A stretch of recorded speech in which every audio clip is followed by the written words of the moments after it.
Hi friends, எல்லாருக்கும் வணக்கம். Welcome back to mom 60. இன்றைக்கி புதன்கிழமை. இன்றைக்கி வந்து தோசையும் கொத்தமல்லி புதினா கருவேப்பிலை போட்டு தேங்காய் வச்சு சட்னி பண்ணியிருக்கோம். இதை பார்த்து வெள்ளை சாதம். அடுத்து இங்கே வந்து பாவக்காய் வந்து நல்லா காரக்குழம்பு வச்சுருக்கேன், சூப்பராக இருக்கும். அதுக்கப்புறம் நல்லா எலுமிச்சம்பழம் ரசம் வச்சுருக்கேன், புதினா கொத்தமல்லி துவையல் வச்சுருக்கேன், இங்கே 3 முட்டை பாயில் பண்ணி வச்சுருக்கேன், இந்த தயிர் இருக்குது. அடுத்து இங்கே வந்து நம்ம புடலங்காய் புட்டு செஞ்சுருக்கோம். கடலைப்பருப்பு ஊற வச்சு அரைச்சி புடலங்காய் புட்டு சூப்பரான இதுதான் இன்றைக்கி எங்கள் வீட்டில் லஞ்சு. இது இல்லாமல் சப்பாத்தியும் நான் போடணும். உங்கள் வீட்டில் லஞ்ச் என்ன அப்படிங்கிறது கண்டிப்பாக சொல்லுங்கள்.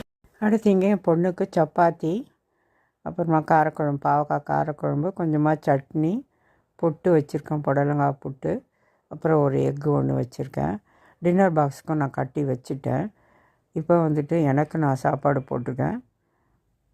எனக்குமே கொஞ்சமாக ரைஸு, பாவக்காய் காரக்குழம்பு, புட்டு, முட்டை, துவையல் வச்சுருக்கேன். நான் சாப்பிட போகிறேன்.